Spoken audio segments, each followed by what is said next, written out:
இந்த ஆடியோவில் ஒரு கேள்வி இருக்கு.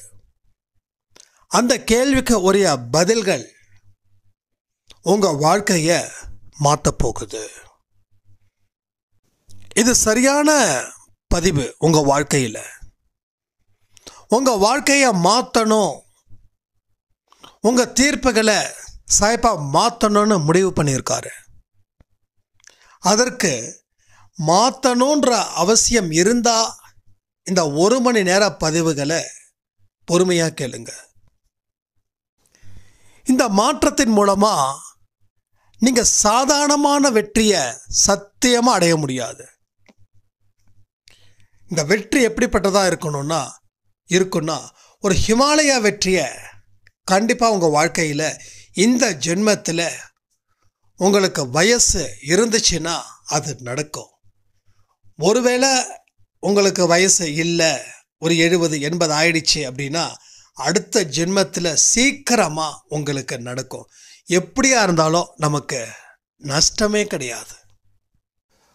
ஒரு ஆடியோவை கேட்கும் போதும் சாய்பாட்ட கண்களை மூடி இந்த பதிவுகள் எனக்கானதுன்னு நம்பிக்கையோட கேட்டு இந்த ஆடியோவை லைக் பண்ணி இதில் கேட்க வேண்டிய அத்தனை கேள்விகளுக்கும் பதில்களை சொல்லி உங்க வாழ்க்கையோட ஆட்டத்தை நீங்க ஆரம்பிக்கலாம்.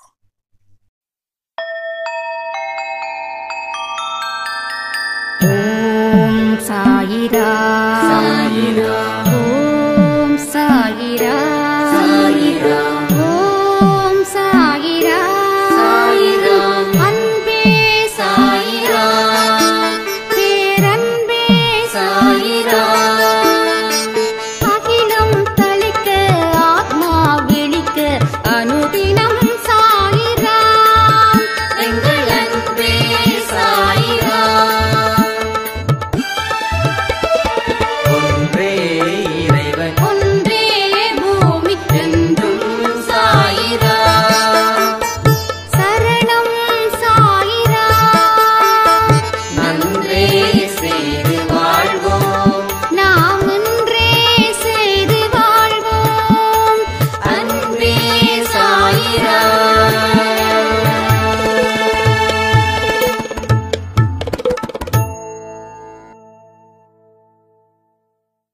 சாயிரா.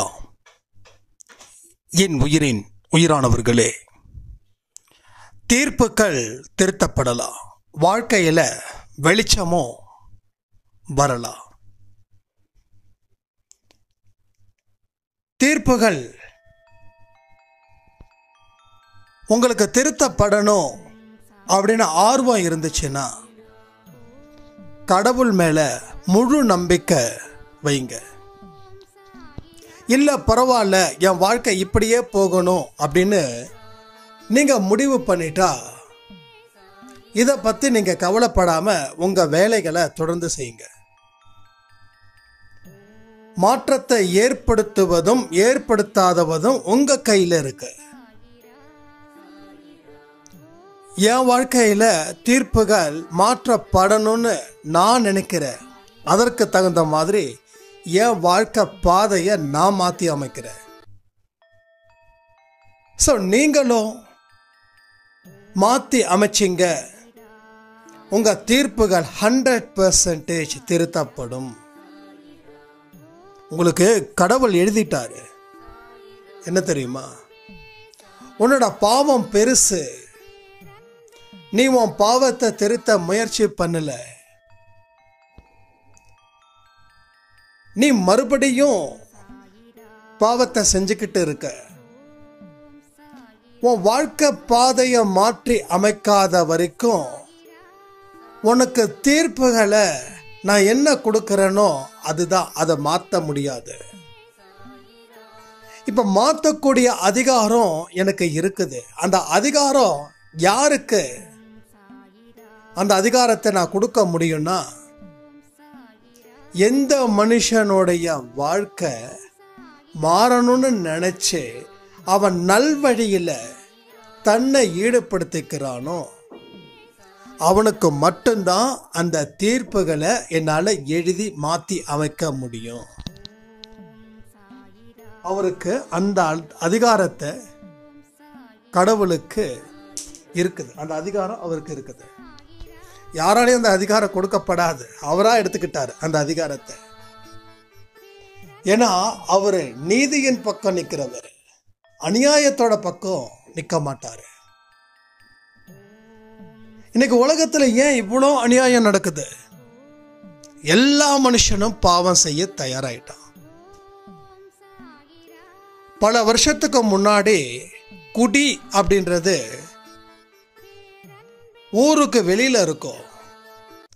ஆனா இன்னைக்கு குடி அப்படின்றது கோயிலுக்கு பக்கத்துலயும் இருக்குது, ஸ்கூலுக்கு பக்கத்துலயும் இருக்குது. இப்ப கொஞ்சம் கவர்மெண்ட் இதெல்லாம் கொஞ்சம் பேசுனதால அங்க இருந்த கொஞ்சம் தூக்குனாங்க, எடுத்துட்டாங்க. அதாவது ஊருக்கு உள்ள வச்சாலும் இந்த குடிக்காரங்களால பிரச்சனை. போற வர மக்களை ஏதாவது ஆபத்தை விளைவிக்கிற மாதிரி சில விஷயத்தை செய்கிறது. சரி, ஊருக்கு வெளியில வச்சுட்டா அது இன்னும் பிரச்சனை.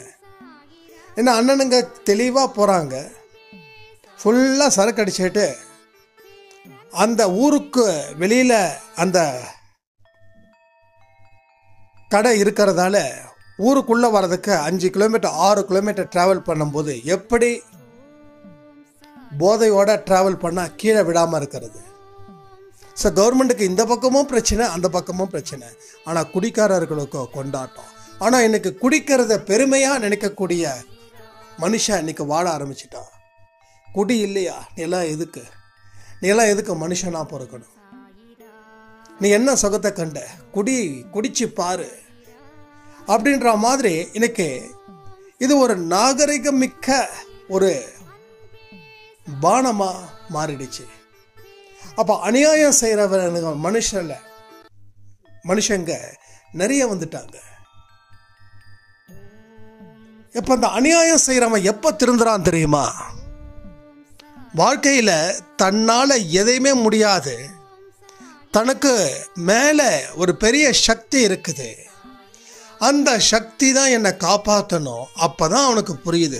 அது வரைக்கும் அவன் ஆடுற ஆட்டம் கொஞ்சம் நெஞ்சம் இல்லை.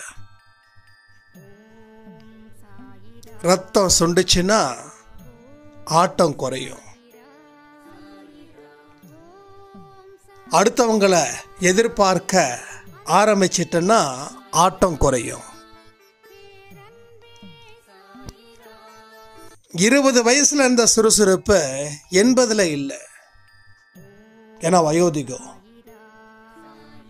நீ எல்லாத்தையும் இந்த காலத்துக்கு, இந்த ஜென்மத்துக்கு அனுபவிச்சே ஆகணும்.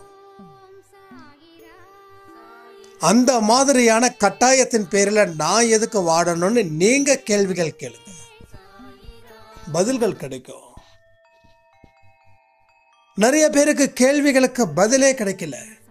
ஆனா உங்களுக்கு கிடைக்குதுன்னா நீங்க அவங்கள விட கொஞ்சம் புண்ணியம் செஞ்சதால, அவங்க அந்த புண்ணியமும் செய்யாத இருக்கிறதால அவங்களுக்கு எந்த கேள்விக்கும் பதில்கள் இல்லை. ஆனா உங்களுக்கு இந்த பதில்கள் இருக்குது. அப்ப பதில் கிடைச்சதுக்கு அப்புறமும்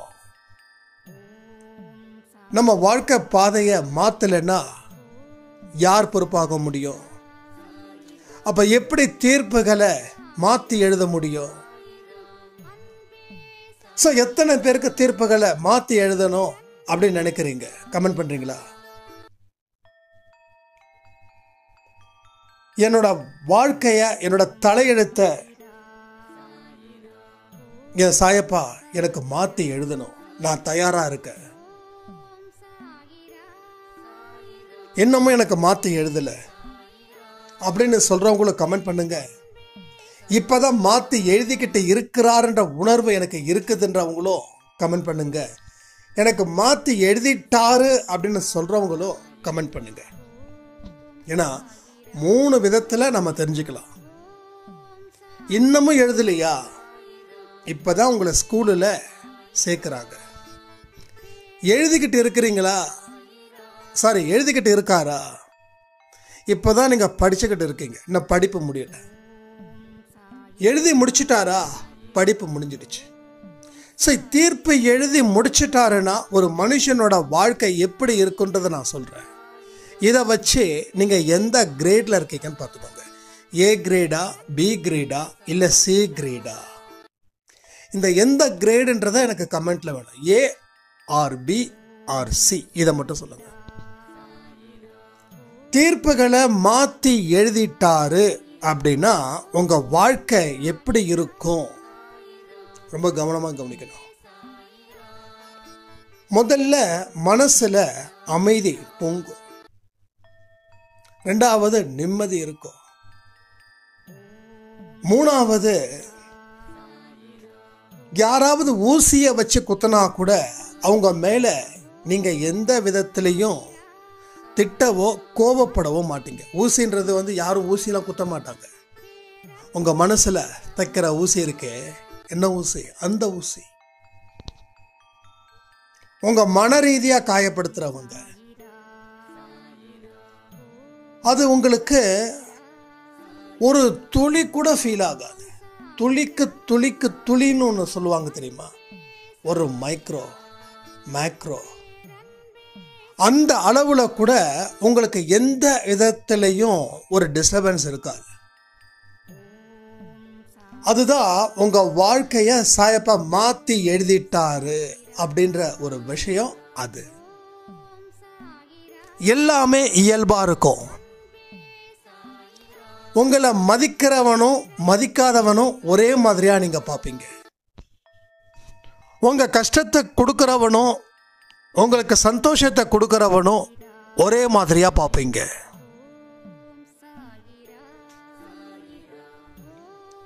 பழைய சோறு சாப்பிட்டாலும், நல்ல தடைப்படலான விருந்து சாப்பிட்டாலும் ஒரே மாதிரியான மனநிலையில சாப்பிடுவீங்க. ஏன்னா உங்களுக்கு தெரியும், நாக்கில் மட்டும்தான் ருசி, மற்றபடி தொண்டைக்கு கீழே ருசி தெரியாது. இதெல்லாம் ஸோ இந்த மாதிரி பலதை சொல்லிக்கிட்டே போகலாம். இதுக்கே 10 ஆடியோ கொடுக்கணும். நான் இதோட முடிச்சுக்கிறேன். சி கேட்டகரி இப்படி. இப்போ நீங்கள் சி கேட்டகரியில் இருக்கீங்க அப்படின்னா சி அப்படின்னு ஒரு வார்த்தையை ஒரு ஆன்சராக பண்ணுங்க. பி கேட்டகரியில் எப்படி இருக்கும் அப்படின்னா, சந்தோஷம் வரும்போது பயங்கர ஹாப்பியாக இருப்போம். துக்கம் வரும்போது பயங்கர சோகமாக இருப்போம். ஆனால் அந்த துக்கத்தில் இருந்து நாம் அடுத்த கட்டத்துக்கு போயிடுவோம். அதாவது இதெல்லாம் நடக்க தானே செய்யும், நடந்து தானே தீரும். புரியுதா உங்களுக்கு? இது எழுதிக்கிட்டு இருக்கிறது. கடவுள் எழுதிக்கிட்டு இருக்காருன்னா நீங்கள் படிச்சுக்கிட்டு இருக்கீங்கன்னு அர்த்தம். இப்போ இந்த இடத்துல நீங்கள் நிறைய தப்புகள் செய்யலாம். ஆனால் அந்த தப்பை திருத்திக்கவும் நீங்கள் செய்வீங்க. நிறைய தப்பு செய்வீங்க, ஆனால் நிறைய திருத்திக்கவும் செய்வீங்க. புதுசாக ஒரு விஷயத்தை கற்றுக்கிட்டா நம்ம கண்டிப்பாக தப்பு செய்வோம். யாருமே புதுசாக ஒரு விஷயத்தை கற்றுக்கிட்டா தப்பு செய்யாமல் இருக்கவே முடியாது. ஏன்னா ஒரு புதுசாக லேர்ன் பண்ணுறீங்க. உங்கள் லேர்னிங் எதுவாக இருக்கலாம். ஃபார் எக்ஸாம்பிள் குக்கிங்காக இருக்கலாம். எடுத்த உடனே கரெக்டான அளவில் சாம்பாருக்கு உப்பு, காரம், மிளகாத்தூள், புளி, பருப்பு, அதோட பதம், இது எடுத்த உடனே தெரியாது. 10 சமையலை நீங்கள் கெடுத்தாதான் 11ஆவது சமையல் வரும். அப்போ தப்பு செய்வது இயற்கை, அதை திருத்திப்பதும் இயற்கையாக நினைப்பீங்க. அப்போ இயல்பான ரீதியில் இருப்பீங்க. அப்போ இந்த தப்புக்கு நான் தான் காரணம், கொஞ்சம் கவனமாக இருக்கணும் அப்படின்ற ஒரு மனநிலை உங்களுக்கு வரும். இதுதான் மெச்சூரிட்டி, மைண்ட் மெச்சூரிட்டின்றது. உங்களுக்கு யாராவது உங்களுக்கு எதிராக செயல்பட்டா பூகம்பமாக வெடிப்பீங்க, அதுக்கப்புறம் சாந்தமாக மாறுவீங்க. ரொம்ப இன்ட்ரெஸ்டிங்காக இருக்கும். இந்த பி கேட்டகரியில் அளவுக்கு அதிகமாக கோபம் வரும், ஆனால் உங்களை யாருமே கூல் பண்ண மாட்டாங்க. ஸோ நீங்களாக கூல் ஆவீங்க. ஏன்னா வாழ்க்கையை பற்றி நீங்கள் படிக்கிறீங்க. இது எனக்கு நடக்கும், எனக்கு மட்டும் இல்லை, மனுஷனாக பிறந்த அத்தனை பேருக்கும் இது நடக்கும். தப்புக்கு சப்போர்ட் பண்ண மாட்டீங்க, தப்புக்கு சப்போர்ட் பண்ண மாட்டோம். அந்த தப்பு செஞ்சிட்டோன்றதை ஒத்துப்போம், ஒத்துக்கிட்டு அதை திருத்த முயற்சி பண்ணுவோம், திருத்தி வாழ முயற்சி பண்ணுவோம், அதில் வெற்றி அடைவோம். அதில் வெற்றி அடைஞ்சதால மறுபடியும் தப்புகள் செய்யும்போது அதை அக்செப்ட் பண்ணிப்போம். ஆனால் பழைய தவறை செய்ய மாட்டோம். புதுசாக நம்ம லேர்ன் பண்ண சில மிஸ்டேக்ஸ் நடக்க தான் செய்யும். தெரிஞ்சே பண்ணக்கூடிய தவறுகள் இது கிடையாது. தெரிஞ்ச யாரும் தப்பு பண்ணக்கூடியவங்க ஏலையும் வர முடியாது, பிலையும் வர முடியாது, சிலையும் வர முடியாது. ஸோ அவங்க இன்னும் பிறக்கவே இல்லைன்னு வச்சுக்கலாம். அவங்களாம் ஒரு தாயோட வயிற்றில் கருவாக இருக்காங்கன்னு வச்சுக்கலாம். ஸோ நம்ம வந்து pre KG and school studies, college studies B category, C category வாழ்க்கை கேட்டகரி. நீ படித்ததை அத்தனையும் கற்றுக்கிட்டு எல்லாத்தையும் சாந்தமாக போகிறது சி. பியில் இருக்கக்கூடிய நெருக்கடியும் இருக்கும், அதற்கு தகுந்த தளர்வும் இருக்கும். ஸோ வெற்றியும் ஹாப்பியாக ஃபீல் பண்ணுவோம், தோல்வியை ரொம்ப கஷ்டமாக எடுத்துக்கிட்டு அதிலிருந்து சட்டுன்னு மீண்டு வருவோம். யானை கீழே விழுந்துட்டா எந்திரிக்கிறது ரொம்ப கஷ்டம், ஆனால் குதிரை கீழே விழுந்தா சட்டுன்னு எந்திரிச்சிடும். இது ஒரு ஃபேமஸான ஒரு டைலாக்ஸ். இது வந்து ரஜினி சார் வந்து பேசியிருப்பாங்க. நான் யானை இல்லை குதிரை அப்படின்னு. அவருக்கு ஒரு பெரிய ஃப்ளாப்பாக இருக்கும் மூவியில். அது என்ன மூவி சரியாக தெரியல. இந்த யானை குதிரை இந்த என்னது நம்ம மறந்தாலும் இந்த சோசியல் மீடியாவில் வந்துக்கிட்டே இருக்குது இல்லையா? ஸோ அதை வச்சு தான் நான் சொல்கிறேன். ஏன்னா எல்லாருக்கும் இதை பொது தானே. எங்கேயாவது யானை சட்டன் எந்திரிச்சிருமா, இல்லை குதிரை எந்திரிக்கிறது லேட் ஆகுமா? It's a common. அது போல தான் இந்த இடத்துல பி கேட்டகரியில் இருக்கிறவங்க குதிரை கீழே விழுந்தா சட்டுன்னு எந்திரிப்பாங்க. சி கேட்டகரியில் விழவே மாட்டாங்க. அதுக்காக விழாம இருக்க போறது இல்லை. விழுந்தாலும் நின்னுகிட்டே இருந்தாலும் ஒரே மாதிரி மனநிலை, அவங்கள பிரிச்சு பார்க்கவே முடியாது. C category C. So B கேட்டகரியில் குதிரையா மட்டும்தான் இருப்பாங்க, யானையா இருக்க மாட்டாங்க.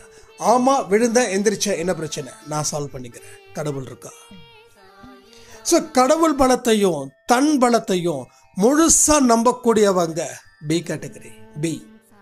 சி கேட்டகரி எல்லாத்தையும் தாண்டினவங்க. ஸோ சி வந்து is a supreme power, ultimate power. அவங்க தான் டாப். அவங்கள பிக்கு கொண்டு வர முடியாது. ஏன்னா அவங்க பிலேருந்து தான் சிக்கு போனாங்க, ஏலேருந்து பிக்கு வராங்க, பிலேருந்து சிக்கு போகிறாங்க. ஸோ சில பேர் பிலே நின்றுடுவாங்க, சிக்கு ட்ரை பண்ண மாட்டாங்க. ஆனால் யார் ரொம்ப ஃபோர்ஸ்டாக லைஃப்பை கற்றுக்குறாங்களோ அவங்களுக்கு மட்டும்தான் அந்த சி கிளாஸ்க்கு போக, சி கேட்டகரிக்கு கிரேடுக்கு போக முடியும். பல பேர் பில நின்றுடுவாங்க, அட போப்பா அப்படின்னு. ஸோ அதுக்கு மேலே அவங்க கற்றுக்க விரும்பலை, போதும்னு நினைக்கிறாங்க.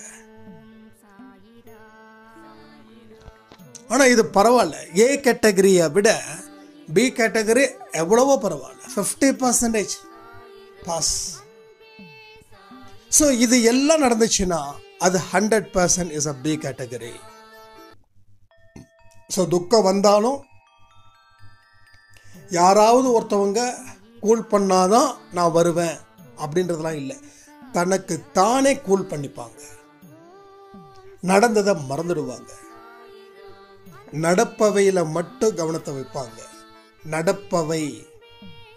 நடப்பவைன்னா இதை ப்ரெசண்ட்டையும் சொல்லலாம், ஃபியூச்சரையும் சொல்லலாம். ஸோ நடந்ததையும் நடப்பவையும் கவனத்தில் வைப்பார்கள், இப்படி வேணா வச்சுக்கலாம். ஆனால் நடப்பவையை விட நடந்தவை சிறப்பாக இருக்கணும்னு நினைக்கிறவங்க பி கேட்டகரி. எனக்கு தெரிஞ்ச வரைக்கும் ஒரு 80% இங்கே எல்லாருமே பி கிரேடு நான் நினைக்கிறேன். அப்போ இது வந்து பி கிரேடு. இப்போ ஏ கிரேடுக்கு வருவோம். ஏன்னா சில இடத்துல வந்து ஏ தான் ஃபஸ்ட்டுன்னு சொல்லுவாங்க. நம்ம இப்படியே போவோம், ஏ ஆரம்பம், பி மிடில், சி டாப்னு வச்சுப்போம். இப்போ ஏ கேட்டகரி என்ன அப்படின்னா, அவங்க வாழ்க்கையில் துன்பமே வரக்கூடாது. என் வாழ்க்கையில் வெற்றி தான் வரணும், தோல்வியே வரக்கூடாது. நான் கடவுளை கும்பிட்டா அத்தனையும் எனக்கு கொடுக்கணும். ஒரு சின்ன தோல்வியை கூட ஏற்றுக்க மாட்டாங்க. ஒரு பெரிய வெற்றியில கூட சந்தோஷம் பாதியாக தான் இருக்கும். ஏன்னா மறுபடியும் நான் தோக்காம இருக்கணும்னு அந்த வெற்றியை கூட அவங்க முழுசா ஏற்றுக்க மாட்டாங்க. இப்படியே நடந்துட்டா பரவாயில்ல, அப்போவே நீங்கள் வீக்காக இருக்கீங்கன்னு அர்த்தம். அப்போ இப்படியே நடக்காதுன்னு உங்கள் மைண்டுக்குள்ள நீங்கள் ஒரு விஷயத்தை வச்சிருக்கீங்கன்னு அர்த்தம். சில பேர் அந்த ஏ கேட்டகரியில் வெற்றியை பயங்கரமாக கொண்டாடுவாங்க. இனி எல்லாமே வாழ்க்கையில் சாதிச்சிட்டப்பா. அவங்களுக்கு என்னன்னா, அவங்க எதிர்பார்த்தது கிடைச்சிடுச்சுன்னா அதுக்கப்புறம் எந்த முயற்சி பண்ண மாட்டாங்க. முயற்சி பண்ணலன்றதுக்காக மறுபடியும் தோல்விகளை வரும், மறுபடியும் பழைய வாழ்க்கை ஆரம்பிப்பாங்க. இவங்க ஏ கேட்டகரி. ஒரு நாள் அவங்களுக்கு நம்பிக்கை வந்துடுச்சுன்னா அடுத்த நாள் அவங்களுக்கு அவநம்பிக்கை ஏற்படுத்துச்சுன்னா அந்த அவநம்பிக்கை தான் நமக்கு கொடுக்கப்பட்டதோ அப்படின்னு மனுஷனையும் திட்டுவாங்க, கடவுளையும் திட்டுவாங்க. இவங்க ஏ கேட்டகரி. இவங்களுக்கு துன்பங்கள் வந்துடுச்சுன்னா யாராவது ஒருத்தவங்க மோட்டிவ் பண்ணிக்கிட்டே இருக்கணும், மோட்டிவேஷன் கொடுத்துக்கிட்டே இருக்கணும், என்கரேஜ் பண்ணிக்கிட்டே இருக்கணும். இல்லைன்னா தனக்கு யாருமே இல்லை அப்படின்ற ஒரு புலம்பல்கள் இருக்கும். அண்டு இவங்க பார்க்கறது, இவங்க கேட்கறது, இவங்க பேசுறது, இவங்க எண்ணங்களில் ஓடுறது அதிகப்படியாக நெகட்டிவிட்டி. இந்த நெகட்டிவிட்டி இருக்கிறதால அடிக்கடி உடம்பு சரியில்லாமல் போகும், மனசும் சரியில்லாமல் போகும். மனசு சரியில்லாமல் இருக்கிறதால தான் உடம்பு சரியில்லாமல் போகுது. இவங்க ஒரு நாள் அட்ராக்டிவாக இருப்பாங்க. அட்ராக்டிவ்னா அவங்க அட்ராக்டிவாக இருப்பாங்க, மற்றவங்கெல்லாம் ரொம்ப சிறப்பாக இருக்கீங்க அப்படின்னு சொல்லுவாங்க. ஆனால் அடுத்த நாள் இவங்க இருக்கிற இடம் தெரியாமலே இருப்பாங்க. அவங்களோட எனர்ஜி அடிக்கடி லாஸ் ஆகிக்கிட்டே இருக்கும். எப்பயாவது ஒரு தடவை தான் எனர்ஜி பூஸ்டாக இருக்கும். அடிக்கடி அவங்க எனர்ஜி லெவல் கொஞ்சம் ஸ்லீப் மோட்ல போயிடும். அப்போ தட்டி எழுப்பணும், எப்பா தூங்காதப்பா, எந்திரிப்பா. தன்னை உணர்ந்துக்காதவர்கள்,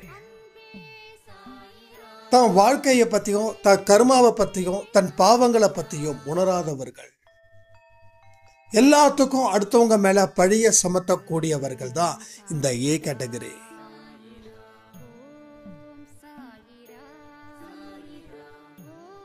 மற்றவங்களை பார்த்து பொறாமைப்படக்கூடியவர்கள், தனக்கு எதுக்கும் தான் எதுக்குமே தகுதி இல்லாதவனு தன்னை தானே திட்டிக்கக்கூடிய மனிதர்கள் ஏ. ஸோ இவங்க 100% மார்க்கில் 80% வெறுப்போட தான் இருப்பாங்க. ஏன்னா அவங்களையே வெறுக்கிறாங்க. அப்போ அவங்களோட அவுட்புட் எப்படி இருக்கும்? நாம் நல்லதை சாப்பிட்டா வாழலாம், ஸோ விஷத்தை சாப்பிட்டா எப்படி வாழ முடியும்? அப்போ என்ன உள்ளே போகுதோ அதுதான் வெளியில் வருது. உள்ளே போகாதது எதுவும் வெளியில் வரல. உள்ளே என்னெல்லாம் போகுதோ அதுதான் வெளியில். அப்போ விஷத்தை சாப்பிட்டா உள்ளுக்குள்ளே இருக்கக்கூடிய உயிர் வெளியில் வந்துடுது. ஸோ இவங்க தான் ஏ. ஸோ 24 மணி நேரமும் புலம்பல்கள், அழுகைகள், கண்ணீர், துன்பம், விரக்தி, அது மூலமாக கிடைக்கக்கூடிய நோய் நொடிகள், இது மூலமாக இவங்களுடைய சுற்றுப்புறத்தில் இருக்கக்கூடிய மனிதர்களை அவங்களுடைய நெகட்டிவ், இந்த ஒட்டுமொத்த நெகட்டிவும் அவங்களுக்கும் அவங்க குடும்பத்துக்கும் சேர்ந்துக்கிட்டே இருக்கும்.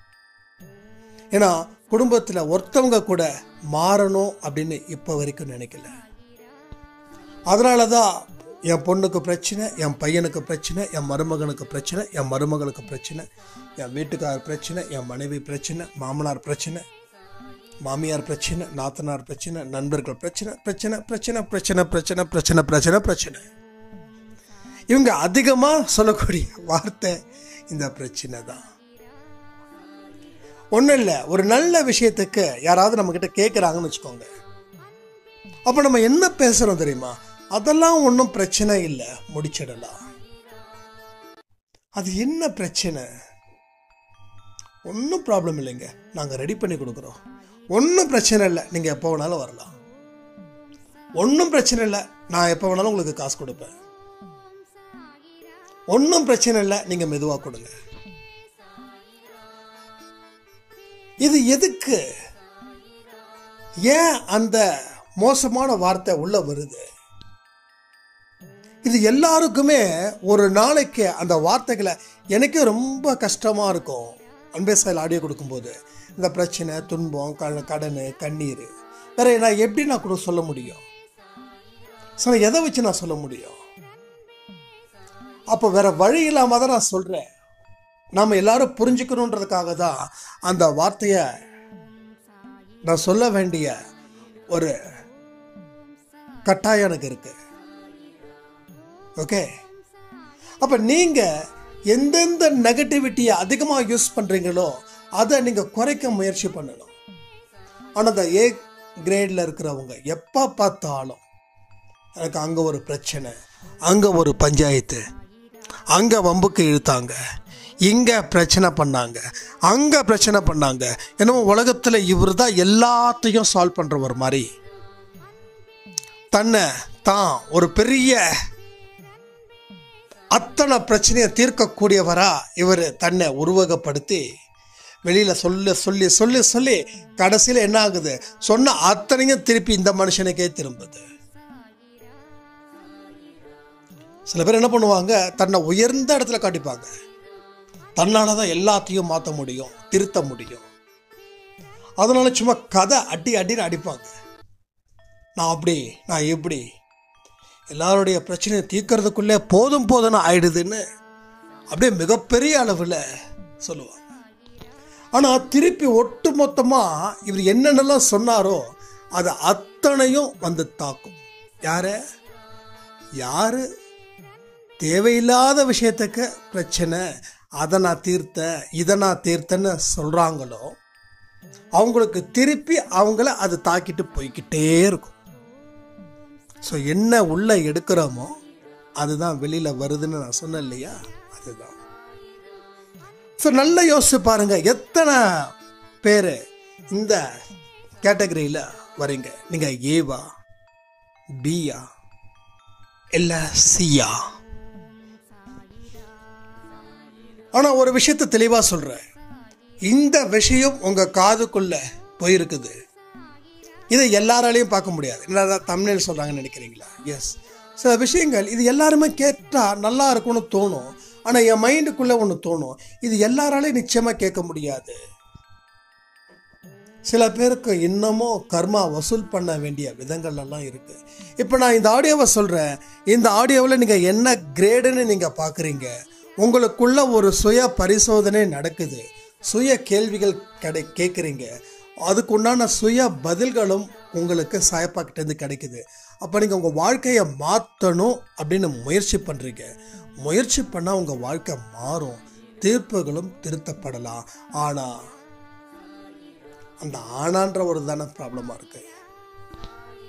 அப்போ அதற்கு நாம் தகுதி இருந்தால் மட்டும்தான் அது நமக்கு கிடைக்கும். ஒரு பெரிய டிபார்ட்மெண்ட் ஸ்டோருக்கு போகிறோம், நம்ம பட்ஜெட்டுக்கு தகுந்த மாதிரி பொருள் வாங்குறோம். இன்னொருத்தவங்களும் வராங்க, அவங்க பட்ஜெட்டுக்கு தகுந்த மாதிரி பொருள் வாங்குறாங்க. நாம் ஒரு 5000 ரூபாய்க்கு, 5000க்கு மொபைல் இல்லையா, ஒரு 8000க்கு மொபைல் வாங்குறோம். இன்னொருத்தவங்க 40,000க்கு மொபைல் வாங்குறாங்க. ஸோ இவனுக்கு தகுதி காசு 40,000, நமக்கு தகுதி காசு 8,000. அப்போ அந்த 40,000 ரூபாய் இருந்தா நாமளும் அவங்கள மாதிரி கார் வாங்கலாம், மொபைல் வாங்கலாம். அப்ப நாம இந்த மாதிரியான விஷயங்களை கேட்கணும் அப்படின்னா நமக்கு அந்த கொடுப்பனை இருந்தால் மட்டுமே நடக்கும். ரெண்டாவது, மாறணும்னு முயற்சிகள் நம்ம செய்கிறோம் இல்லையா, அது முழு அளவில் இருந்தால் மட்டும்தான் அந்த முயற்சி செய்து அது மூலமாக உழைப்பு கொடுத்து அது மூலமாக நம்ம வெற்றி அடையவும் முடியும். இல்லைன்னா ஒன்றுமே இல்லை. அப்போ நாம் நிறைய நல்ல விஷயங்களை தெரிஞ்சுக்கணும் அப்படின்னா என்ன பண்ணுறதுன்னு ஒரு சாய்ராம் கேட்டிருந்தாங்க.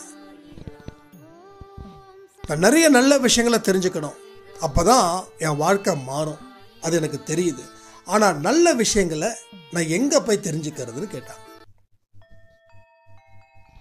இந்த கேள்விக்கு நான் உங்களுக்கு இந்த கேள்வியை கேட்குறேன், உங்களால் என்ன பதில் சொல்ல முடியும்? நல்ல விஷயங்கள் உங்கள் காதுக்கு வரணும்.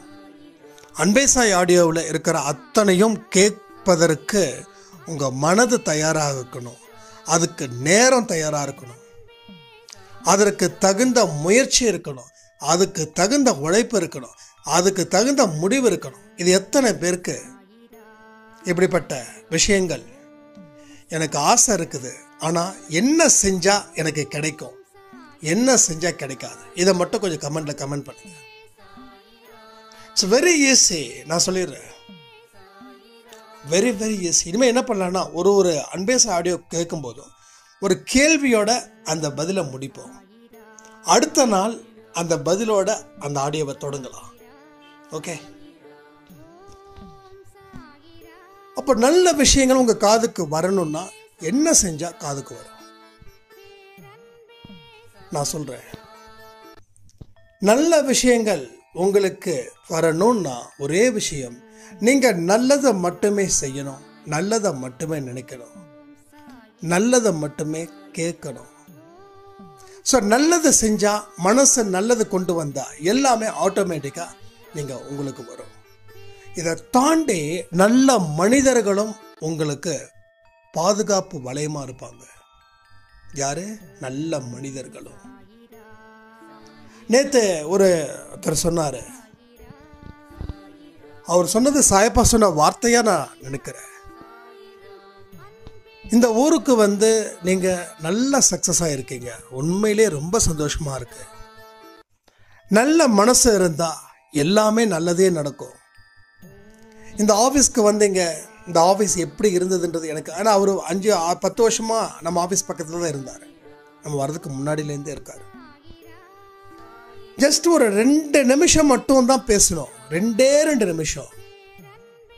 என்ன சொன்னேன், நம்ம வாங்கின காரை நம்ம ஆஃபீஸில் இருக்கிறதுக்குள்ள ஒருத்தர் காட்டிட்டு வந்துடு, நான் கொஞ்சம் ரொம்ப பிஸியாக இருக்கேன், நான் அப்புறம் பேசிக்கிறேன், ஏன்னா எல்லோரும் நல்லா பேசிட்டோம், நல்லா பழகிட்டோம் அப்படின்னு. சரி ஓகே. என்ன விஷ்ணுவும் அப்பாவும், விஷ்ணு சாய்ராம் டிரைவிங் ஸ்கூல்லாம் போயிட்டு சும்மா பட்டாசு கிளப்புறாரு கார் ஓட்டுறதுல.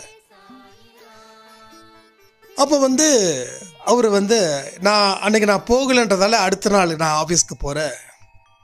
என்கிட்ட சொல்கிறாங்க, இந்த ஆஃபீஸ் தெரியும், இது எப்படி இருந்ததுன்னு தெரியும், ஆனால் இப்போ எப்படி இருக்குதுன்னு தெரியும். அதே போல் நீங்கள் வாங்கின கார் ரேட்டு என்ன அப்படின்னாரு. 1,86,000 சொன்னேன்.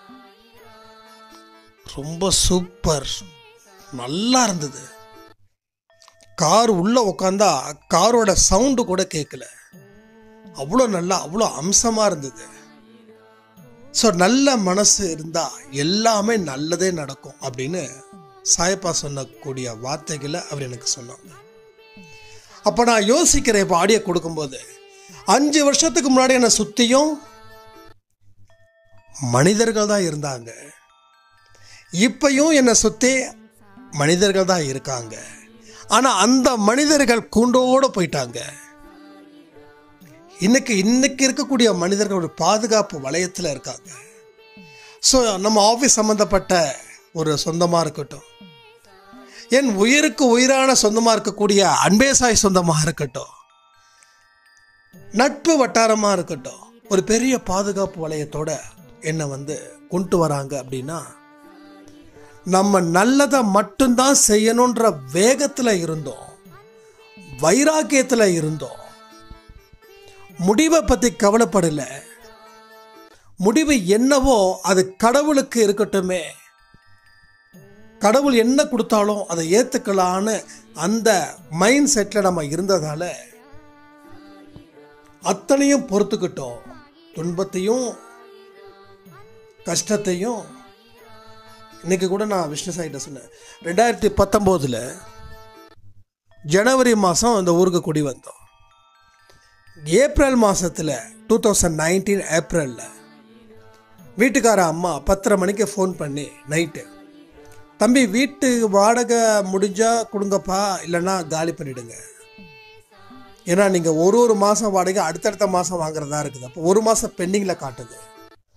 நாங்களும் பேங்க்குக்கு லோன்லாம் போட்டு தான் இந்த வீடை கட்டியிருக்கோம். நீங்கள் இப்படி பண்ணுறது எங்களுக்கு ரொம்ப கஷ்டமாக இருக்குது. நைட்டு 10:30 மணிக்கு 10:45 கால் பண்ணி சொல்கிறாங்க. அப்போ ஒரு மனசில் எவ்வளோ வேதனை இருக்கும்.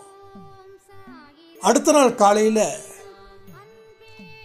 நம்ம பில்டிங் ஓனர் தம்பி ரொம்ப சிரமமாக இருந்துச்சுன்னா காலி பண்ணிடுங்கப்பா அப்படின்னாங்க. இந்த 2 விஷயமும் என்னால் அந்த அன்னைக்கு மனசு ஃபுல்லாக ஒரு பயம் கஷ்டம் இருந்தாலும் சாய்பா கிட்ட போயிட்டு, நீ இருக்கிற அதை பற்றி நான் கவலைப்படலை, உனக்கு இந்த ஊரை விட்டு போகணும், இந்த இடத்தை விட்டு போகணும் நீ முடிவு பண்ணிட்டா நான் போகிறேன், எதுக்கு நான் ஃபீல் பண்ண போகிறதில்ல. அப்போ நான் பியில் இருந்தேன், பி கிரேடில். அப்போ நீங்கள் இப்போ எந்த கிரேடில் இருக்கீங்கன்னு கேட்குறீங்களா என்ன? நான் சொல்ல மாட்டேன், நான் சொல்கிறேன், சொல்லும்போது சொல்கிறேன். அப்படின்னும் போது அந்த கஷ்டம் நைட்டு ஃபுல்லாகவே கொஞ்சம் இருந்தது. ஏன்னா எங்கே போனாலும் நேட்டிவ் பிளேஸில் இருக்கும்போது இதே பிரச்சனை. இந்த இடத்துக்கு ஓகே பிஸ்னஸ் பண்ணாலும் கடையை திறந்து வச்சுருக்கிறோம், வாங்கிறதுக்கு ஆள் இல்லை. எவ்வளோ பெரிய ஒரு கஷ்டமான ஒரு சூழ்நிலை நமக்கு இருந்திருக்கும். ஸோ ரொம்ப ரொம்ப ரொம்ப ரொம்ப ஃபீல் ஆச்சு. அப்போ நான் சொல்கிறேன் விஸ்வசாயிட்ட இன்னைக்கு வாக்கிங் போகும்போது 2019 நாம் பிஸ்னஸை டெவலப் பண்ணுவோம், நமக்கு அன்பே சாயின்னு ஒரு குடும்பம் கிடைக்கும், உனக்கு நல்லது மட்டும்தான் நடக்கும், இந்த ஊரில் நீ நல்ல சிறப்பாக இருப்ப அப்படின்னு அந்த கஷ்டப்பட்ட நேரத்தில், அதாவது 2019 இந்த மார்ச்லேயோ ஏப்ரல்லையோ கஷ்டப்பட்ட நேரத்தில் யாராவது சொன்னாங்கன்னா அவங்க மேலே நமக்கு கோபம் வருமா இல்லை காலில் விழுந்து வணங்குவோமா? நீங்கள் எப்படின்னு எனக்கு தெரியாது. ஆனால் நான் சொல்கிறேன், கண்டிப்பாக நான் கோவப்படுவேன். ஒரு 8,000 ரூபாய் வீட்டுக்கு வாடகைக்கு கொடுக்க வக்கு இல்லாமல் நான் உட்காந்துருக்கிறேன், நான் 4 வருஷத்தில் நானா அப்படின்னு. ஆனால் இன்னைக்கு அதை நினச்சி பார்க்கும்போது நம்மளோட உழைப்பு இப்போதான் அங்கீகரிக்கப்படுகிறது. நம்மளோட பரிசுத்தமான இதயத்தில் இப்போதான் அந்த அசுத்தம் நீங்கி இருக்கு. அதனால தான் இன்னைக்கு கெட்ட மனிதர்கள் எல்லாம் நம்மளை விட்டுட்டு போயிட்டாங்க. நல்ல மனிதர்கள் நமக்கு பக்கபலமா இருக்கிறாங்க. இதெல்லாம் எப்போ தெரியுதுன்னா அப்போ தெரியுது, இப்போ தெரியுது, அப்போ தெரியல, இப்போ தெரியுது. அதே போலதான் உங்க வாழ்க்கையிலையோ ஏல இருந்தீங்கன்னா நோ ப்ராப்ளம், உங்களால் முடியும். நான் கேட்குறது ஒன்று தான், இதை மட்டும் செய்யுங்க. அன்பே சாயில வரக்கூடிய 2 ஆடியோவை நிச்சயமாக கேட்கணும். அடுத்தது வெற்றி நிச்சயம் சாயின் சத்தத்தை காலையில் கொடுக்கக்கூடிய 5 மணி ஆடியோவை நிச்சயம் கேட்கணும். இந்த 3 ஆடியோவையும் நீங்கள் முழுவதுமாக கேட்கணும். நீங்கள் நேரம் இல்லை அப்படின்னு சொன்னீங்கன்னா அதுக்கு நான் என்ன ஆன்சர் பண்ணுறதுன்னு தெரியல. ஏன்னா ஒரு ஆடியோ இவங்களுக்கு, இன்னொரு ஆடியோ அவங்களுக்குன்னு என்னால் பிரித்து கொடுக்க முடியல. எல்லாமே பொதுவானது தான். நான் என்ன கண்டென்ட் கொடுக்கறதுன்னு தெரியல. அந்த டைட்டில் கொடுக்கும்போது எனக்கு ஆடியோ கொடுக்கும்போது கூட ஈஸி. ஆனால் அந்த டைட்டிலில் அதை சொல்லியிருக்கோமே அதை சொல்கிறதா, இதை சொல்லியிருக்கோமே இதை சொல்கிறதா, எதை சொல்கிறது, கொடுக்குறத 4 லைனில் முடிக்கணும். இல்லைன்னா அதை ஜூம் பண்ணி தான் பார்க்கணும். இப்போ எல்லாருக்குமே கண்ணு பிரச்சனை இருக்குது. 20 வயசில் இருக்கிறவங்களே கண்ணாடி போடுற நிலைமைக்கு வந்தாச்சு. ஸோ 40 சொல்ல வேண்டாம், 60 சொல்ல வேண்டாம், 80 சொல்ல வேண்டாம். நம்ம அன்பே சாயில 15 வயசுல இருந்து ஒரு ஸ்கூல் படிக்கிற பாப்பா தினமும் அந்த ஆடியோ கேட்காம போகாது ஸ்கூலுக்கு. ஐ திங்க் இந்த வருஷம் 11th நினைக்கிறேன் அந்த குட்டி பாப்பா. ஆனால் நான் 11th நான் கேட்காம போவேன். இதுதான் நீங்கள் சொன்னீங்க அப்படின்னு கமெண்ட்டில் நான் பண்ண முடியலன்னா நான் வாட்ஸ்அப் மட்டும் ஆடியோ கொடுத்துருவேன். ஆடியோ கொடுத்து சட்டு சட்டு நான் கமெண்ட் பண்ணுற அளவுக்கு கூட நேரம் இருக்காது. ஆனால் ஆடியோ கேட்கறதுக்கு நேரத்தை ஒதுக்கும் அந்த பாப்பா. சம்டைம்ஸ் வந்து வீட்டில் வந்து டேட்டா போடலை அப்படின்னா அந்த எத்தனை நாள் கேட்குதோ அது சண்டே அன்னைக்கு அதை காலையில் கேட்டுட்டு தான் அந்த பாப்பா ஸ்டார்ட் பண்ணுமா. சில நேரத்தில் நான் பெருமைக்காக சொல்லலைன்னு நினைக்கும், நான் வந்து அப்படி பேசக்கூடிய ஆள் இல்லை, உங்களுக்கு தெரியும். சில நேரத்தில் ஸ்கூல் படிக்கும்போது அந்த எக்ஸாம் டைம்லலாம் என்னோடய ஆடியோ கொஞ்சம் மைல்டாக ஓடுமா, இந்த பாப்பா படிச்சுட்டு இருக்குமா. அதாவது கேட்ட ஆடியோவை மறுபடியும் ஸ்கூல் படிக்கிற இடத்துல எக்ஸாம் போன நேரத்தில் எக்ஸாம் போயிட்டு வந்ததுக்கப்புறம் நான் வந்து பார்ப்பேன். எங்கள் அம்மா சொல்லுவாங்க, என்னடி உங்கள் அண்ணன் இன்னும் பேசலையா இன்னும் வாட்ஸ்அப்பில்? இல்லைம்மா அண்ணன் இன்னும் பேசலம்மா. சில பேசுனா நானே சொல்கிறேன்டி. அம்மா பார்க்க மாட்டாங்களா? அவங்க அம்மா பார்க்க மாட்டாங்களா? சம்டைம்ஸ் நம்ம 8:30 மணி 8:45 பப்ளிஷ் பண்ணுவோம்ல, அப்போ வந்து இந்த பாப்பா சொல்லுமா, நம்ம அண்ணா ஸ்டேட்டஸ் வச்சுருப்பாங்க, ஸ்டேட்டஸ் வச்ச உடனே நீங்கள் எனக்கு சொல்லணும் சரியா அப்படின்ற மாதிரி. சொல்கிறேன்னு அப்போ போயிட்டு டக்குன்னு போய் பார்ப்போம். அப்போ ஸோ அவங்க அம்மா சொல்லுவாங்களாம், உங்கள் அண்ணன் ஸ்டேட்டஸ் வச்சுட்டாருடி, வா வந்து பார்த்துக்கோ. உடனே இந்த பாப்பா போய் பார்த்துட்டு படிக்கிறதை விட்டுட்டு பார்த்துட்டு அந்த பொண்ணு வந்து நல்ல மார்க் ஸ்கோர் பண்ணியிருக்குது. 400 ஐ திங்க் 490 என்னமோ சம்திங், சரி தெரில.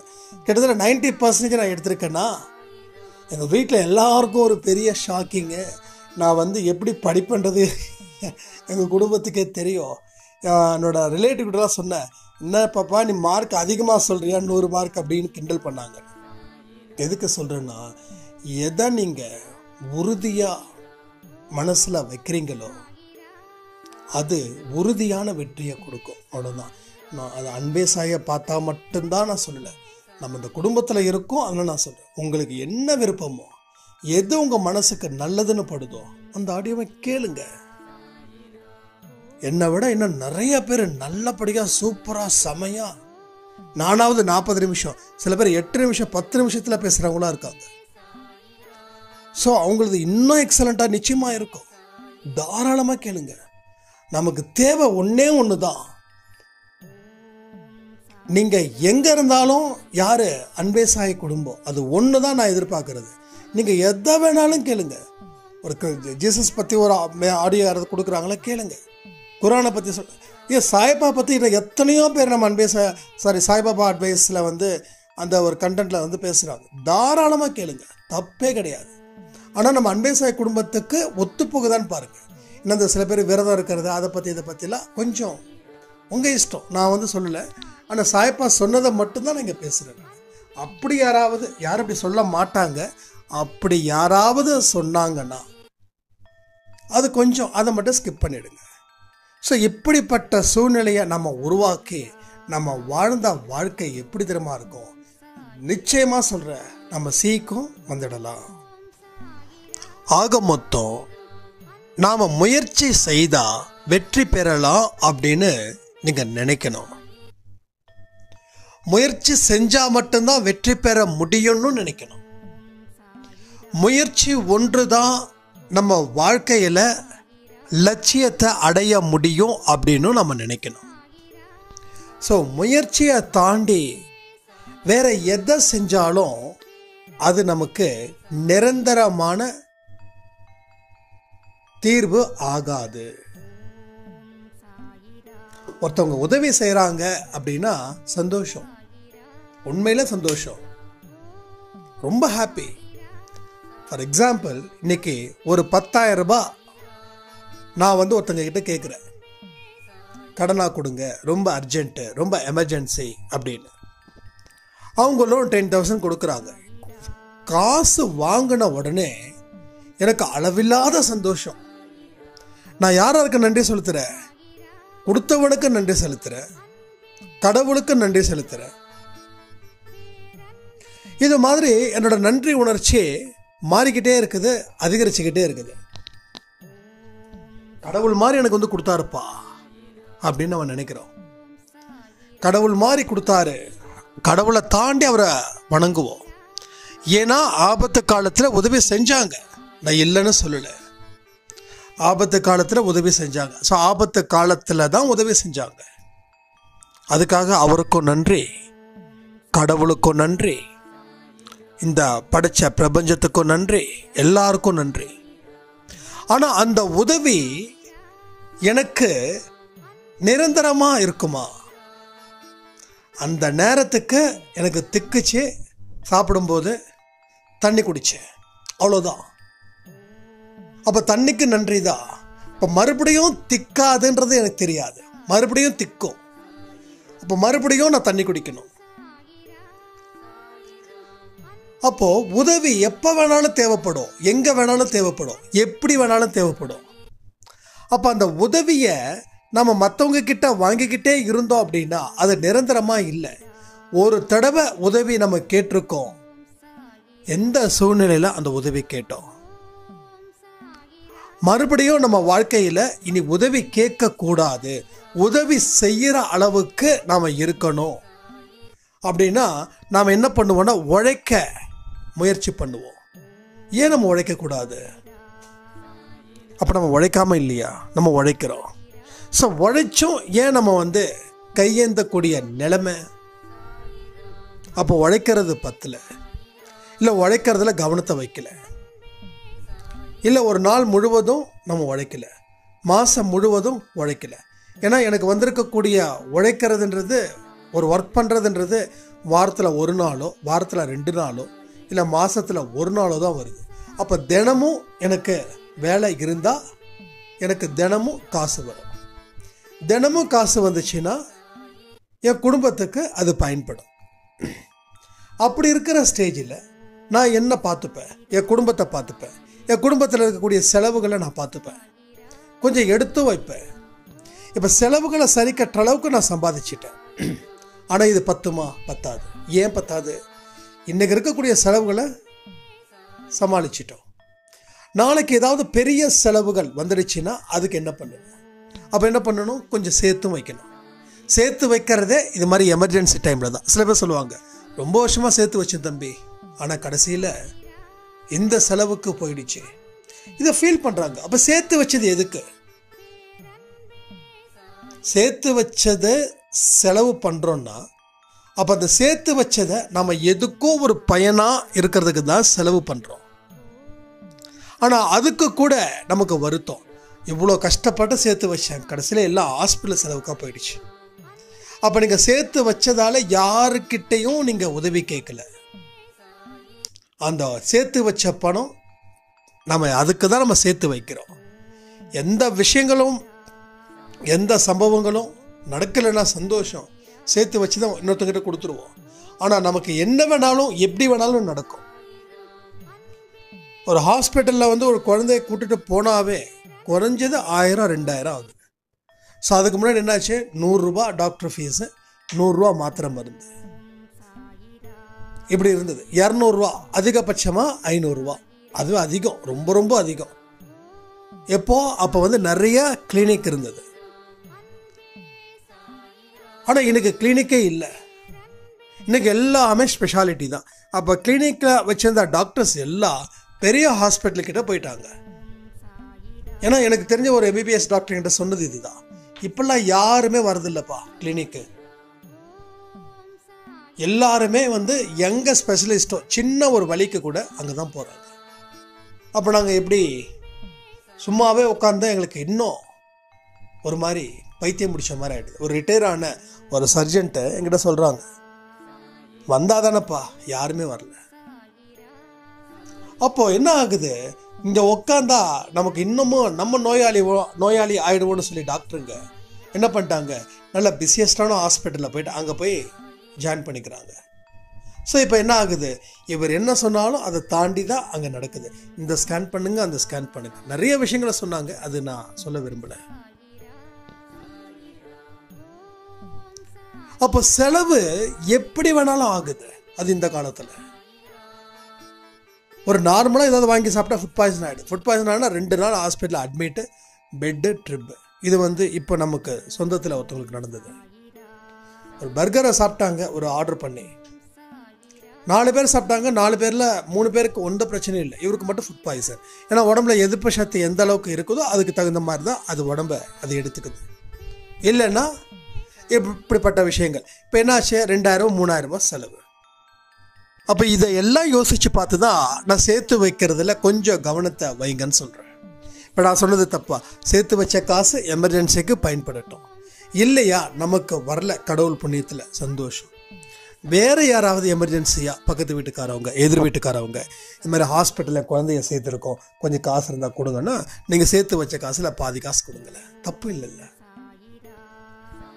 ஒருவேளை நமக்கு வந்திருந்தா, நமக்கு வரல, கடவுளோட புண்ணியத்தில் நல்ல மனசு நமக்கு இருக்கிறதால, நம்ம கர்மாக்கள் நமக்கு நல்லதை கொடுக்கறதால நமக்கு வரலை. ஸோ அவங்களுக்கு வந்திருக்குதுன்னா நம்ம கொடுக்கறது தப்பே இல்லை. திருப்பி அந்த காசை வரலன்னாலும் பரவாயில்லன்ற ரேஞ்சில் இருந்தால் மட்டும் கொடுங்க. ஸோ நீங்கள் வந்து ஒரு எமர்ஜென்சியில் அவங்க கேட்குறாங்க, நீங்கள் கொடுக்குறீங்க, அவங்க நாளைக்கு உங்களுக்கு எமர்ஜென்சி ஆகிடுச்சுன்னா அப்போ நீங்கள் அவங்கள போய் நெருக்கடி கொடுக்கக்கூடாது. அதனால தான் நான் திரும்ப சொல்கிறேன், யாராவது எனக்கிட்ட ஹெல்ப் கேட்டால் கூட என்னால் என்ன முடியுதோ அதை நான் கொடுத்துருவேன். அது 100 இருக்கலாம், 500 இருக்கலாம், 1000 இருக்கலாம். அவங்க கேட்குற அமௌண்ட்டு என்னால் நிச்சயமாக கொடுக்க முடியாது. நான் இன்னொருத்தங்கிட்ட கடன் வாங்கி நான் கொடுக்கக்கூடாது, ஏன்னா அப்படி கொடுத்து தான் நான் மாட்டினேன். அப்போ என்ன நமக்கு முடியுதோ அதை நம்ம செய்யறதுல தப்பே இல்லை. அப்போ நீங்கள் முயற்சி பண்ணால் உழைக்கலாம். அந்த முயற்சி பண்ணாத வரைக்கும் நீங்கள் உழைக்கவே மாட்டீங்க. அப்போ உங்களோட தொடர்ந்து இருக்கக்கூடிய துன்பங்கள் என்ன ஆகும், அதை பேஸ் பண்ணி தான் உங்கள் வாழ்க்கை கடைசி வரைக்கும் போகும். அந்த ஏ கிரேடில் இருக்கிறவங்களோட வாழ்க்கை கடைசி வரைக்கும் துன்பத்தில் போவதற்கு காரணம் இன்னமும் அவங்க வாழ்க்கையில் என்ன செய்யணும் அப்படின்றது கூட தெரியல. பல பேருக்கு தெரியல. நான் ஒரு ரீசெண்டாக ஒரு பர்சனை மீட் பண்ணேன். 45-46 வயசு இருக்கும். என்ன பண்ணுறீங்கன்னா ஜாப் பார்த்துட்டு இருக்கங்கன்னாரு. என்ன ஏஜுங்கன்னா 45 அப்படின்னாரு. என்னால் அது அக்செப்ட் பண்ணி கடந்து போக முடியல. என்னடா அவருக்கு 45 வயசு வரைக்கும் ஏன் தேடுறாருன்னா, என்ன சார் ஆச்சுன்னா, சொத்து இருக்குங்க, ஏதோ ஜாப்ல பார்க்கலான்னு சொல்லி நான் பார்த்துட்டு இருக்கேங்க, ஏதாவது ஒரு வேலை இருந்தால் நமக்கு நல்லதுதாங்களே அப்படின்னு கேஷுவலாக சொல்கிறாங்க. ஸோ அவர் வந்து என்ன பார்த்துட்டு இருக்காருன்னா முயற்சி பண்ணவே இல்லை. அவருக்கு சொத்து இருக்குதுன்னு ஒரு பேக்கப் பண்ண இருக்குது, அதனால் பண்ணல. அடுத்த வேலை சாப்பாட்டுக்கு வழி இல்லைன்னா அவர் பண்ணியிருப்பார், இந்நேரம் நிறைய சம்பாதிச்சிருப்பார். ஸோ நம்ம நினைக்கிறோம் கஷ்டம் வந்துடுச்சு, கஷ்டம் இல்லாத வாழ்க்கை வாழணும்னு. ஆனால் இங்கே கஷ்டப்பட்டதால தான் வாழ்க்கையே நமக்கு நல்லா அமைஞ்சிருக்குது. அது உங்களுக்கு இப்போ தெரியாது, அப்புறம் தெரியும். இன்னும் சில பேர் இன்னும் அதே மாதிரி இன்னொருத்தர் அன்பே சார் சொன்னாங்க, அண்ணா நான் தான் சம்பாதிக்கிறேன், நான் படித்தது +2 தான், ஆனால் என்னோட ஹஸ்பண்ட் வந்து ஒரு டிகிரி ஹோல்டர், நல்ல டேலண்ட்டு, டீச்சராக வந்து எங்கேயாவது ஸ்கூலுக்கு போவார், ஒர்க் பண்ணுவார், 2 மாதம் 3 மாதம் தான், அதுக்கப்புறம் திரும்பி வந்துடுவார். கேட்டால் வந்து அவங்க முன்னாடி கையை கட்டி நின்று வேலை பார்க்க என்னால் முடியல, அதனாலன்னு சொல்லிட்டு வீட்டில் தான் சாப்பிடுவார், தூங்குவார். நானும் எவ்வளோ நாள் தானே உழைக்கிறது, எனக்கும் வயசாகலையா, எனக்கும் கை கால் வலி இருக்காதா? இப்படிப்பட்ட மனுஷங்களும் இருக்காங்க. ஸோ ஒரு ஸ்டேஜுக்கு மேலே நம்ம முயற்சி செய்ய மாட்டோம். அப்போ முயற்சி செய்யாமல் இருக்கிறதால தான் நம்ம உடம்பும் நம்ம மனசும் ரொம்ப பலகீனமாகுது. அந்த பலகீனம் என்ன பண்ணுது, ஒரு சோம்பேறித்தனத்தை தேடுது. சோம்பேறித்தனத்தால் நம்ம வெளியில் இல்லைப்பா என்னால் வந்து வேலை செய்ய முடியல, தூங்கிக்கிட்டே இருக்கணும் போல இருக்குதுன்னா, அடுத்தவங்க மதிக்க மாட்டாங்கன்றதுக்காக, அடுத்தவங்க தன்னை மதிக்கணும் அப்படின்றதுக்காக இது மாதிரி பொய் மூட்டைகளை அவுத்து விட வேண்டியது. நான் வந்து கை கட்டி நிற்க மாட்டேன், நான் அதை பண்ண மாட்டேன், இதை பண்ண மாட்டேன், நான் அப்படி, நான் இப்படி, நான் எப்படி வாழ்ந்தேன்னு தெரியுமா, இது மாதிரியான மனிதர்கள் ஏவிலே இருந்துருவாங்க. அப்போ நாம் இப்படிப்பட்ட இடத்துல இருந்தோம்னா நம்ம உடனே நமக்கு அடுத்த ஸ்டேஜுக்கு போகிறது தான் B section, B grade. So B grade தான். இப்போ நான் சொன்னேன் இல்லையா, நான் வந்து எனக்கு நீங்கள் கேள்வி கேட்கலாம், சில பேர் கேட்டிருப்பீங்க, இப்போ நீங்கள் எப்படின்னு சொல்லுங்கள், ஏவா பியா சியா? ஸோ எக்ஸாக்ட்லி சொல்கிறேன், நான் பி தான். ஏன்னா அந்த கோபம் இன்னமும் வருது. கோபம் வந்ததுக்கு அப்புறம் தான் தெரியுது கோபப்படக்கூடாதுன்னு. அப்போ நான் வந்து 100% பி தான், அதில் எந்த சந்தேகமும் இல்லை. இப்போ எனக்கு ருசியானா கொஞ்சம் எக்ஸ்ட்ரா தான் நான் சாப்பிட்றேன், ருசி இல்லைன்னா கம்மியாக சாப்பிட்றேன். ருசி இல்லைன்னா சிலது சாப்பிட்றதே இல்லை. சம்டைம்ஸ் வந்து சாம்பார் சரியில்லாமல் இருக்கும், உடனே கொஞ்சோண்டு சாப்பிட்டு மீதிக்கு அந்த ஈக்குவலண்ட்டுக்கு ஒரு டீயை குடிச்சிருது. அது இஞ்சி போட்டு தான் டீ குடிக்க பிடிக்கும். இஞ்சி இல்லாத டீ பிடிக்காது, ருசி இல்லை. ஸோ ருசிக்கு நான் அடிமை, அப்போது நான் பி தான். ஸோ கோபத்துக்கும் நான் அடிமை, அப்போ பி தான். ஏதாவது சில விஷயங்கள் தப்பாக வந்து நம்ம பிஸ்னஸில் பண்ணிட்டோன்னா அது மூலமாக ஒரு வருத்தம் வருது இல்லை, அதுவும் பி தான். ஸோ இந்த பி செக்ஷனில் தான் நானும் இருக்கேன். ஸோ நம்ம அன்பே சாய் குடும்பத்தில் இருக்கிறவங்களும் பி செக்ஷனில் தான் இருக்காங்க. ஸோ சி செக்ஷனுக்கு போகிறவங்க நிச்சயமாக அன்பே சாய் ஆடியோவை கேட்க மாட்டாங்க. ஏன்னா இது எல்லாத்தையும் கடந்து தாங்க இருக்காங்க. புரியுதா உங்களுக்கு? அப்போ நான் சொல்கிறது எல்லாமே அவங்க அதை தாண்டி வந்திருப்பாங்க. அப்போ கேட்கலாம், ஆனால் கேட்கணுன்றது கிடையாது. ஆனால் பியில் இருக்கிறவங்க ரொம்ப தெளிவாக கூர்மையாக ரொம்ப சிறப்பாக கேட்பாங்க. ஏல இருக்கிறவங்க கேட்கலாமே, ட்ரை பண்ணலாமே அப்படின்னு. ஸோ அப்போ அதிகப்படியான அந்த இது எங்கே நடக்குதுன்னா இந்த பியில் தான் நடக்குது. ஸோ ஏல இருக்கிறவங்க ஒன்றா சாமி கும்பிட்டா பிரச்சனை தீருன்றதுக்காக கடவுளை வணங்குறாங்க. ஆனால் பி செக்ஷனில் இருக்கிறவங்க சாமியை கும்பிடணும், வாழ்க்கையை வாழணும், அதை தாண்டி முயற்சிகள் செய்யணும், சவால்களை எதிர்கொள்ளணும்.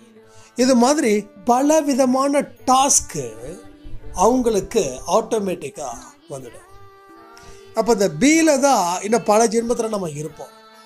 என்னைக்கு கோபமே எனக்கு இல்லை அப்படின்னு சொல்கிறாங்களோ, என்னைக்கு எனக்கு துன்பமே இல்லை அப்படின்னு சொல்கிறாங்களோ, என்னைக்கு பழைய சாப்பாட்டையும் விருந்தையும் ஒன்றா நினைக்கிறாங்களோ, பழைய சாப்பாடு என்னைக்காவது ஒரு நாள் சாப்பிட்டாலே வேலைக்காகாது, அது எல்லாருக்குமே அமிர்தம். தினமும் சாப்பிட முடியுமா? தினமும் சாப்பிடணும். என்னடா இன்றைக்கும் பழைய சோறா, நல்லா பூரி சாப்பிடலாம் போல இருக்கு, பூரி மசாலா சாப்பிடும் போல இருக்கு, ஞாயிற்றுக்கிழமை சிக்கன் சாப்பிடணும் போல இருக்குது, ஞாயிற்றுக்கிழமை மட்டன் சாப்பிடும் போல இருக்குது, மஞ்சள் மீன் ஞாயிற்றுக்கிழமை சாப்பிட்டா நல்லா இருக்குமே, டேஸ்ட் நல்லா இருக்குமே, போன தடவை எடுக்கலை, இந்த தடவை அந்த வாரமாவது கண்டிப்பாக நம்ம எடுத்துடணுமே. ஸோ இது எல்லாமே பி. சியில் வராது. சி பொறுத்த வரைக்கும் எல்லாமே கேஷுவல். நீ பிரியாணி கொடுக்குறியா, சாப்பிட்ற, நல்லா இருக்கா, நல்லா இருக்கு. இல்லை பிரியாணியில் பழைய சோறு தான் உங்களுக்கு இருக்குது, நாங்கள் மட்டும் பிரியாணி இருக்கு எங்களுக்கு மட்டும் ஓகேவாண்ணா, தாராளமாக கொடுங்கம்மா, சாப்பிட்றேன். ஸோ எல்லாத்தையும் ஏற்றுக்கக்கூடிய மனப்பக்குவம் தான் அந்த சீன்றவங்க. ஆனால் பியில் மனப்பக்குவம் இருக்குது, ஆனால் சட்டுன்னு நமக்கு கொஞ்சம் மைண்டில் ஒரு தாட்டு வரும், அதுக்கப்புறம் இன்னொரு தாட்டும் வரும், வேண்டாப்பா இதெல்லாம் ஓகே, அதனால என்ன அவங்க சாப்பிடட்டும், நீ சாப்பிடு, கடவுள் உனக்கு இது கொடுத்துருக்காரேன்னு. ஸோ ஒரு 10 நிமிஷமோ 1/2 hour 1 hour நம்ம அதை ஏற்றுக்கிறதுக்கு கொஞ்சம் டைம் ஆகும். ஆனால் ஏற்றுக்கிறதே பெரிய விஷயம் தானே. அப்போ அந்த இடத்துல நம்ம இருக்கும்போது நாம் சந்தோஷப்பட வேண்டிய இது இருக்குது. அதனால் இதை எல்லாத்தையும் நீங்கள் யோசித்து பாருங்கள். உங்கள் வாழ்க்கை எப்படி இருக்க போகுது, எந்த வெளிச்சத்தை கொடுக்க போகுது அப்படின்றத இதை பொறுத்தே நீங்கள் முடிவு பண்ணலாம். அதனால் யாருக்கும் எந்த விதத்திலையும் நிர்பந்தம் இல்லாத ஒரு வாழ்க்கையை நாம் இங்கே வாழ முயற்சிகள் செஞ்சே ஆகணும். அதுக்காக உங்களை வருத்திக்க வேண்டாம், முயற்சி செய்யுங்க. ஒரு விஷயத்தை நடக்கிறதுக்கு முன்னாடியே நடந்த மாதிரி நினச்சி பார்த்து சந்தோஷம் அடைஞ்சு பாருங்களேன். அப்போ அது நடக்கணுன்ற ஒரு ஆசை உங்களுக்குள்ள வந்துடும். ஆனால் நம்ம இது தினமும் செய்கிறோம், தினமும் நினச்சி பார்த்துக்கிட்டே இருக்கோம். நடக்காத ஒரு விஷயத்த முன்னாடியே நம்ம கண்ணுக்கு முன்னாடியே ஒரு பெரிய டிவி இருக்கிற மாதிரி நம்ம நினச்சி பார்க்குறோம். அது நடக்குது. உங்களுக்கு தெரியுமா எதுன்னு? கமெண்ட் பண்ணுறீங்களா எதுன்னு? ஸோ நமக்கு இது புதுசு கிடையாது, இது பழசு தான். அது எப்படிங்க நினச்சி பார்க்கறது, நடக்கிறதுக்கு முன்னாடியே அது எப்படி கற்பனையில் நினச்சி பார்க்கறது? எனக்கு தெரியாதுன்னு எந்த மனுஷனாக பிறந்த யாருமே சொல்ல முடியாது. ஏன் இவர் குழந்தைங்க கூட சொல்ல முடியாது, ஸ்கூல் படிக்கிற குழந்தைங்க கூட சொல்ல முடியாது. ஏன்னா ஸ்கூல் படிக்கும்போது தான் வெளியில் 2-3 கூட படிக்கிற அவங்கெல்லாம் அந்த பசங்க டீச்சர்ஸ் இவங்களை பற்றிலாம் கொஞ்சம் ஓரளவுக்கு உலகம் புரியும் குழந்தைங்களுக்கு. ஸோ அந்த குழந்தைங்கள இருந்து இப்போ உங்களுக்கு என்ன ஏஜ் ஆகுதோ அவங்கள வரைக்கும் அது எனக்கு தெரியாதுன்னு சொல்லவே முடியாது. எல்லாருமே இதை செஞ்சுக்கிட்டு இருக்கோம். அது எதை பேஸ் பண்ணி இருக்குதுன்னா பயத்தை பேஸ் பண்ணி. எனக்கு ஒன்றும் வராது இல்லைப்பா, எனக்கு வந்துருமோன்னு நினச்சேன்ப்பா, இந்த வார்த்தை அதிகமாக நம்ம கேட்டிருக்கோம். எனக்கு வந்துருச்சு, நான் பயந்துட்டேன். அப்போ நடக்கிறதுக்கு முன்னாடியே நமக்கு அந்த ட்ரைனிங் இருக்கு, நடந்த மாதிரி நம்ம நினைக்கிறோம். ஏன்னா அது ட்ரைனிங். இப்போ என்ன நினைக்கிறோம்னா, நம்பிக்கையை வச்சு நம்ம நினைச்சு பார்க்குறோம், சந்தோஷத்தை பேஸ் பண்ணி நம்ம நினைச்சு பார்க்குறோம், தைரியத்தை பேஸ் பண்ணி நம்ம நினைச்சு பார்க்குறோம். ஒரு பெரிய கஷ்டமான விஷயத்த அந்த பயிற்சி எனக்கு இப்படி இருக்குதே அப்படின்னு நினைக்கிறவங்க கூட அந்த பயிற்சியை நம்ம எப்படிலாம் மேற்கொள்ளணும்னு கண்களை மூடி ஒரு படத்தை ஓட விட்டு பார்த்தீங்கன்னா உங்களுக்கு அந்த படத்தின் மூலமா நிறைய விஷயங்கள் உங்களுக்கு தெரியும். அப்போ அது நேரில் நடக்கும்போது அந்த தப்புகள் வந்துடுச்சுன்னா அது உடனே நீங்கள் சரி பண்ணிப்பீங்க. ஆனால் எந்த விதமான கற்பனையும் பண்ணாமல் நீங்கள் அங்கே போய் உக்காந்தீங்கன்னா கண்டிப்பாக அந்த பயிற்சியில் நீங்கள் சொதப்பி விட்டுருவீங்க. ஸோ இதை நான் என்ன சொல்கிறேன்னா, நான் ஜிம்மில் ஒர்க் அவுட் பண்ணும்போது எனக்கு நான் சொல்லியிருக்கேன், என்னோடய கோச் நான் ரொம்ப ஸ்டார்டிங்கில் ரொம்ப கேவலப்படுத்தினாங்க. அப்போது எனக்குள்ளே ஒரு கஷ்டம் வந்துச்சு. அப்போ நான் நினச்சி பார்த்தேன், நம்ம மட்டும் நல்லா ஃபிட்னஸ் ரெடி பண்ணிவிட்டு அதுக்கப்புறம் நம்ம ஜிம்முக்கு போனால் எவ்வளோ மரியாதை கிடைக்கும். ஏன்னா அங்கே ஏற்கனவே சில பேர்லாம் இருப்பாங்க இல்லையா, அவங்க கூட போகும்போதே அவங்கள பார்க்கும்போதே நீங்கள் என்ன சாப்பிட்றீங்க, உடம்பு எப்படி பாடி ஃபிட் பண்ணுறீங்க, என்ன டயட்டு, உங்கள் டயட் சார்ட் என்ன அப்படின்னா நம்ம கேட்போம். ஏன்னா கேட்குற அளவில் இருக்கிறவங்க கிட்ட தான் கேட்போம். நல்ல குண்டாக இருக்கிறவங்க கிட்டேயோ இல்லை ஒல்லியாக இருக்கிறவங்க நம்ம கேட்க மாட்டோம். யார் ஃபிட்னஸாக இருக்காங்களோ அவங்கள மாதிரி ஆகணும், அப்போ அவங்க என்ன சாப்பிட்றாங்க, இதுதான் எல்லாரும் கேட்பாங்க. எவ்வளோ என்ன சாப்பிடணும்னு தான் கேட்பாங்க. சரி, என்ன மாதிரி ஒர்க் அவுட் பண்ணிங்க, எவ்வளோ நேரம் ஒர்க் அவுட் பண்ணி யாரும் கேட்க மாட்டாங்க. என்ன சாப்பிட்றீங்க, என்ன டயட் சார்ட், இப்படி தான். அப்போது நமக்கும் அது மாதிரி ஆகணும்னு ஆசைப்படும் போது தான் அப்படியே அந்த கற்பனை குதிரையை ஓட விடும்போது ஓகே அப்போ ஒர்க் அவுட் பண்ணணும். ஸோ ஒர்க் அவுட் பண்ண எது மாதிரி நம்ம கோச் வேறு நம்ம போனாவே அந்த பக்கம் ஒரு மாதிரி அசிங்கப்படுத்துகிறாரு அப்படின்னும் போது வேறு என்ன வழி இருக்குதுன்னும் போது நம்மளோட குரு, யூடியூப் குரு போட்ட உடனே இப்படி தான் பண்ணணும். அப்போ அது அந்த வீடியோவில் ஒருத்தவங்க ஒர்க் அவுட் பண்ணுறாங்க, எக்ஸசைஸ் பண்ணுறாங்கன்னா அது நானாக நினச்சி அதை பார்ப்பேன்.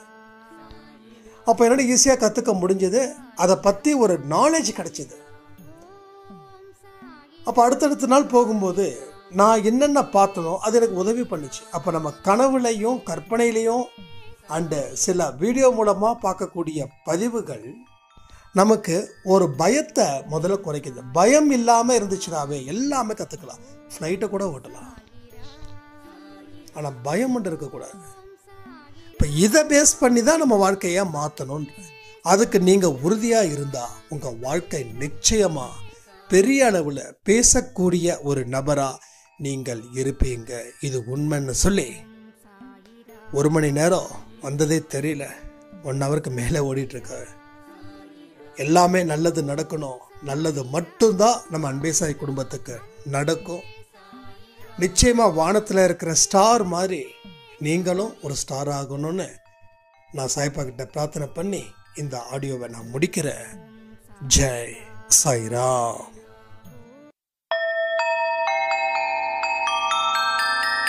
ஓம் சாய்ராம். ஓம் சாய்ராம்.